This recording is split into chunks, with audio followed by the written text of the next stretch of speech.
Hey, I'm Ryan, and I've got a tip for you here, particularly if you're using these IK foamers, whether it be the tank style or the handheld ones. If you are not getting the foam that you were expecting or when it started with, I guarantee you I know what the problem is, and it's right here. Unscrew the cap here, or take off the end, and take a look. There's this little foam insert here.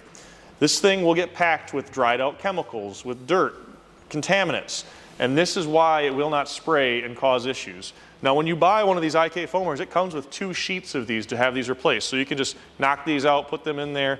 I've had folks that have blown these out and reused them a bunch. But the number one thing when it comes to why is my IK foamer not foaming like it was supposed to, check that felt foam insert.